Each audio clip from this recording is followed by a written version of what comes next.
So hello, it's Wednesday, April the 29th. Before we go through these notes, you need to make sure you have your calculator.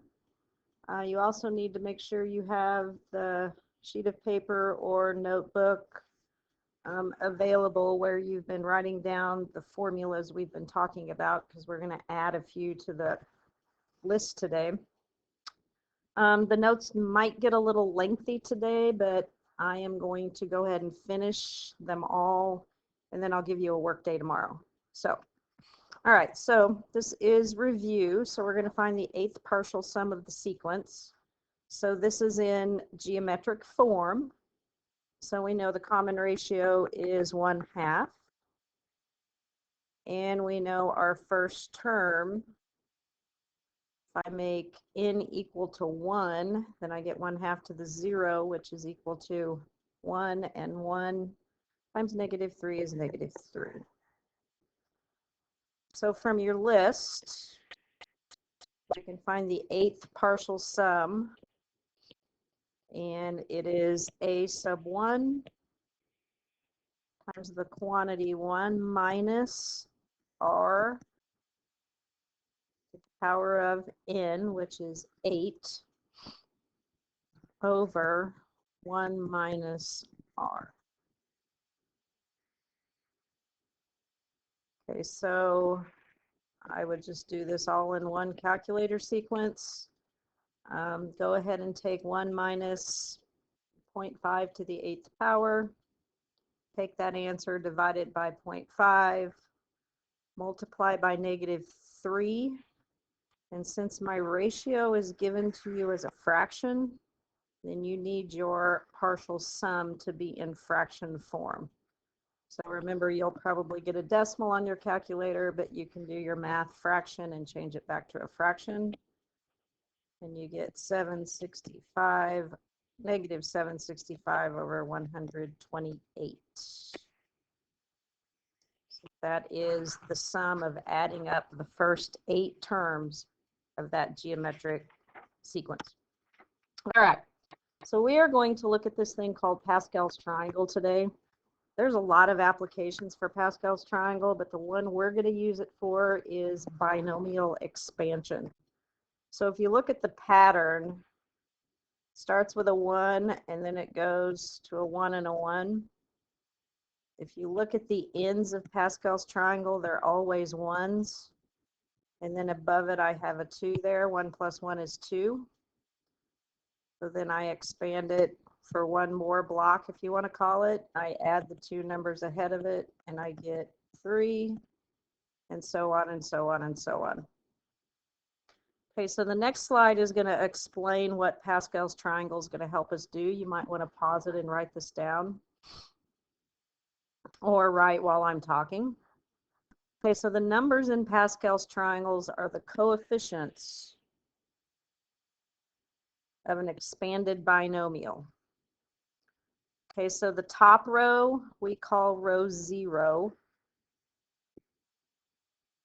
And then the row number corresponds to the exponent of the binomial we want to expand. So we're going to expand a couple binomials here in a minute, and we're going to use Pascal's triangle. So this would be row 0. This would be row 1, row 2, row 3, and so on down the triangle. You notice you always have one more number in the row than the row numbers. So in other words, this is row 3, I have 4 numbers. In row 7, I would have 8 numbers, and so on and so on. Okay, so you're going to want to refer back to Pascal's triangle as we go through this. Okay, so we're going to expand this simple one, where we're going to have x plus y to the 4th. Okay, so we know that if we did this by hand, we would be taking x plus y times x plus y times x plus y times x plus y, which is going to be a rather lengthy process. You can use Pascal's triangle to expand this. So if I look in row 4 of Pascal's triangle, and you can refer back to row 4, I should have 5 coefficients. And they are 1, 4, 6, 4, 1. Okay, so this is a pretty quick way to expand a binomial of a rather high degree. Now, obviously, you couldn't go real high, but you could go as far as the 8th power if you wanted to. All right, so here's the way I operate with these things. So my first coefficient is 1, and I'm going to put 2 sets of parentheses here in different colors. And then I'm going to put my next coefficient with my 2 sets of parentheses. Hopefully I can keep the colors working today.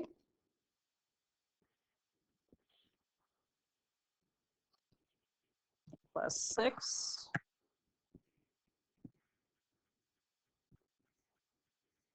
Plus 4. So these are the coefficients of my terms once I expand them.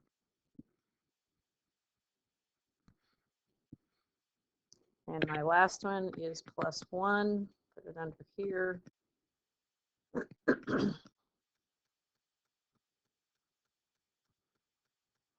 All right, so in my first set of parentheses, my red parentheses, I'm going to put my first term of the binomial, which is x.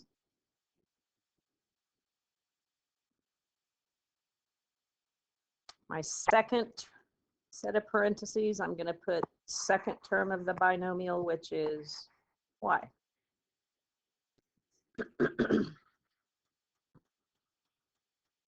Now I need to add my powers.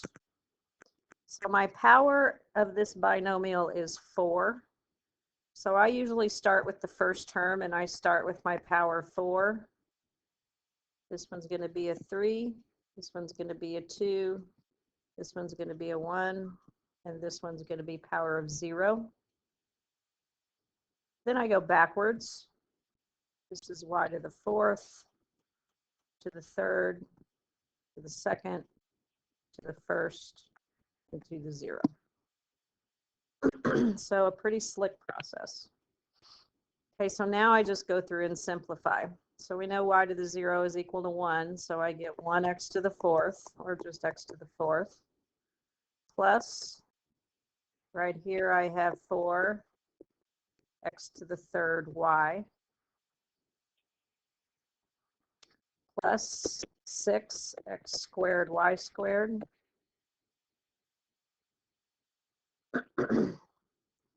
plus 4, xy cubed, plus 1y to the 4th. So if I was to go ahead and multiply 4 sets of binomials, that is my final answer that I would get. Okay, so the next one's going to be a little bit more complicated. So here we have a 5th degree polynomial. So you need to look at row 5. You should have 6 coefficients. 1, 5, 10, 10, 5, and 1. So I'm going to have 1. Just going to keep my parentheses in black, go a little faster. Plus 5, 2 sets of parentheses always. Plus 10. Plus 10 again. Plus 5. Plus 1. Didn't quite give myself enough room there. All right, so my first set of parentheses, I need to put 3a.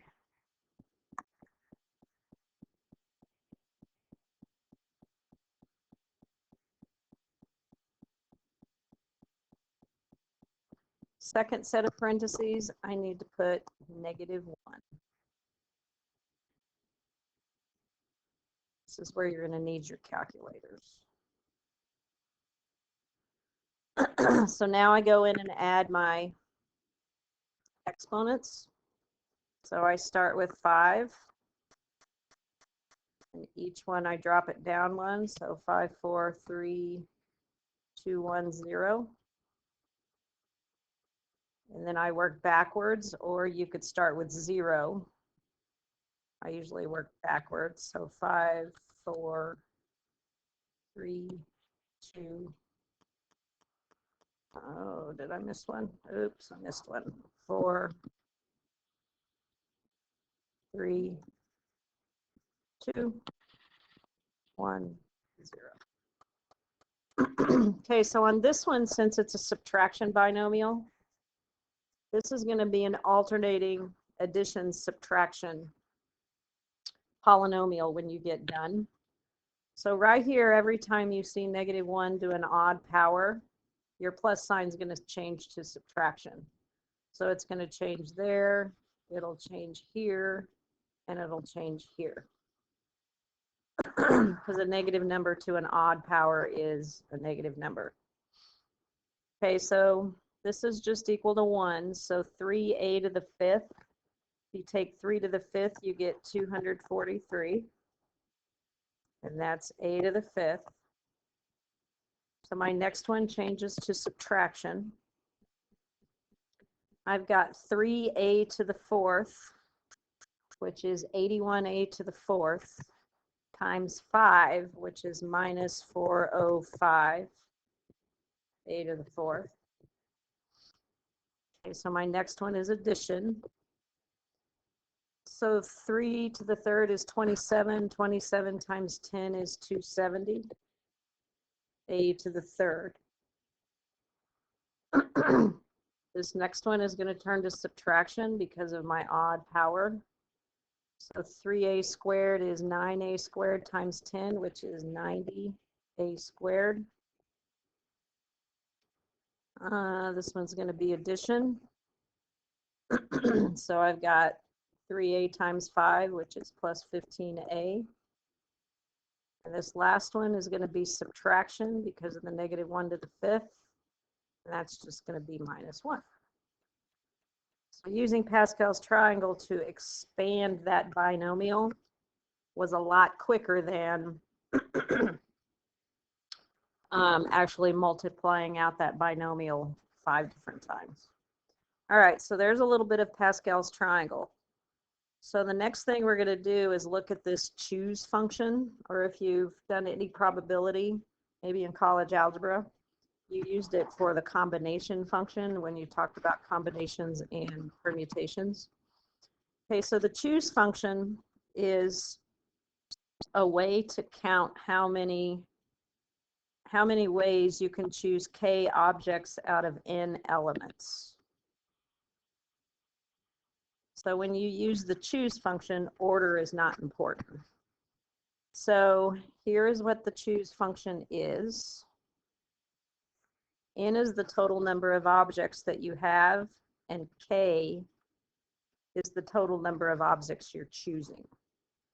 So in other words, if I wanted to have a group of 5 objects and I want to choose 2 of them where order is not important, then all I have to do is do 5 choose 2. This is a shortcut for the same problem. So in this one, it would be 5 choose 2. Okay, so my n is equal to 5, so I get 5 factorial over k factorial, which is 2 factorial, over n minus k, which is 3 factorial. So we know from yesterday that's 5 times 4 times 3 times 2 times 1 over 2 times 1 times 3 times 2 times 1. Those are going to cancel. So I get 20 over 2, or 10 ways.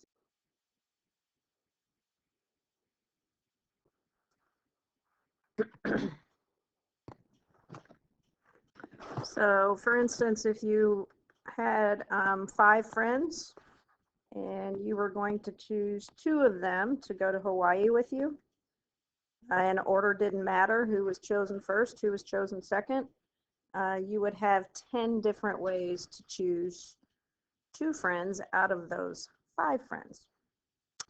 So a little bit of combination or the choose function. All right, so now we can put together our binomial expansion along with our idea of the choose function, and then we come up with something called the binomial theorem. Okay, so again, you're going to need to make sure that you have all of these things written out on a sheet of paper, because when you take the PFA, I'm going to let you use that sheet of paper because we are going through this rather quickly. All right, so in this case, k is equal to 0. I mean, you can see the numbers there and the variables, what everything stands for. It's really nothing new. So in this case, we would do k equals 0 to 3 for this example right here. So here I would have my n and my k. I would have 3 over k, or 0.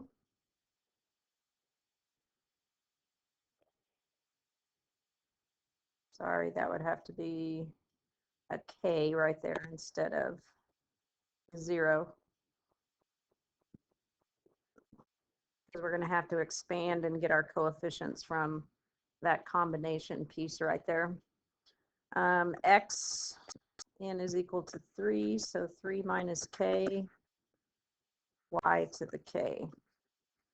So as we go through this, my k value is going to change. It's going to start at 0 and it's going to end at 3.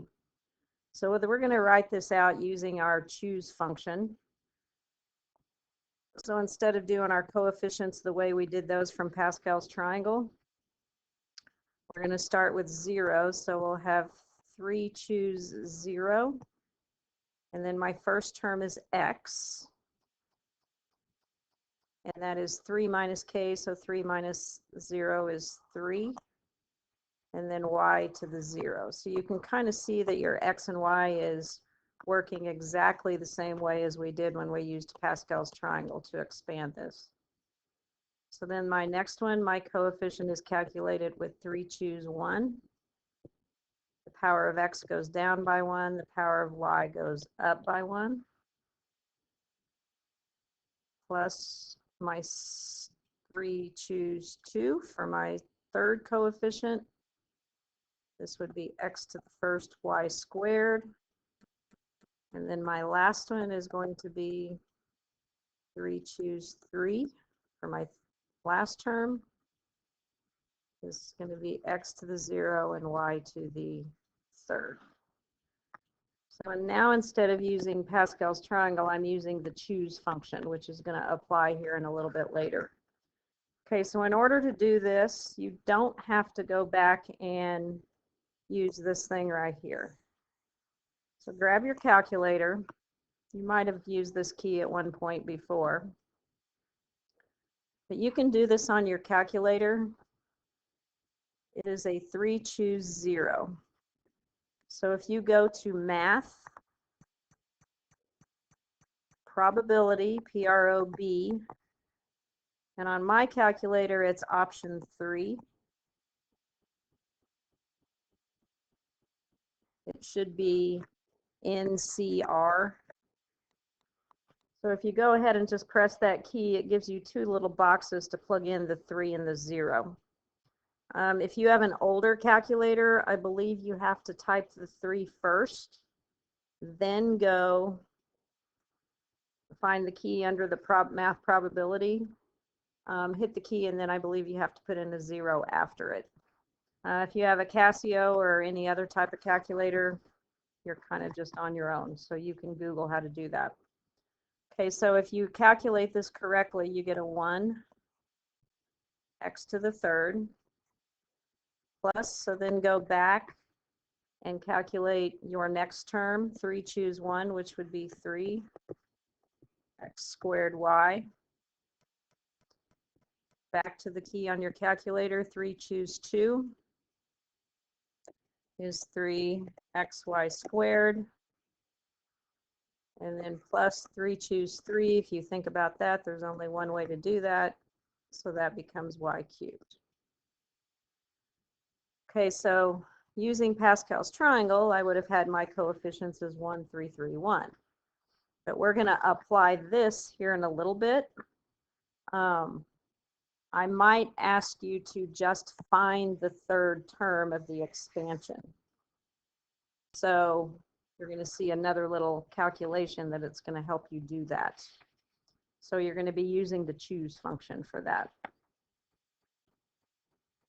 Okay, so now we need to find the nth term in the binomial expansion. So I might want to find, if it's a binomial to the 50th power, I might want to find the 38th term and just the 38th term without expanding the whole thing. So in order to do that, you simply use the binomial theorem and substitute k is equal to m minus 1. And remember, m is the term number that we're looking for.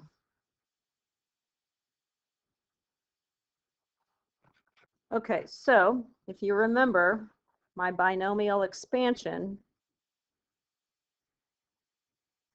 using my summation notation, is k equals 0 to the n. The combination n over k is going to give me the coefficient. And then I have x to the n minus k and y to the k. I need to find the 11th term. So in this case, m is equal to 11. So k is equal to 11 minus 1, or k is equal to 10. My n is the degree. So if I was to expand that, remember when it's going to take me quite a while, I only want to find the 11th term. So n is equal to 17, k is equal to 10. This is an x, so I have x to the n minus k, which is 7, and y to the power of k, which is 10. Notice your exponents always add to the degree of the binomial in this case. Okay, so now you can go to your calculator and do 17, choose 10, going to math probability option number 4. And I believe you get 19,448, x to the 7th, y to the 10th. So you might be asking yourself, why am I learning all this stuff? This actually applies to the idea of probability, which is in stats and obviously in calculus. So you'll probably see this again regardless of which class you're going to. All right, one more. Okay, so now I'm finding the 8th term. This is a binomial to the 69th power. Thank you, Mr. Abundus. Okay, so m is equal to 8. K is equal to 7. N is equal to 69. So go back to the previous page or look on your list of formulas. So my coefficient is calculated with the choose function, 69 choose 7. In this case, my term is 12c. And that is going to be going to the 69 minus 7 power. And my last term is negative 21. And that is going to the k power, which is 7.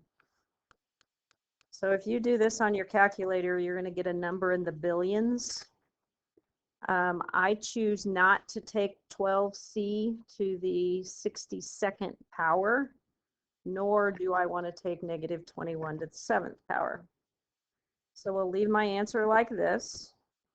You may probably see this on the PFA, would be my guess. So 12c to the 67th, negative 21 to the 7th power. All right, so that's the end of the notes. Not too bad, 25 minutes. I'm going to go ahead and post the worksheet that goes with the last 3 days of lessons. It's not really that long. It shouldn't take you a terrible amount of time. And I'm going to go ahead and give you a work day to work on that tomorrow, Thursday. Again, go back, make sure you have all your formulas written down for these units. And you could also go ahead and write down like what the variables are standing for. I'd be okay with that. Probably need to write Pascal's triangle down as well.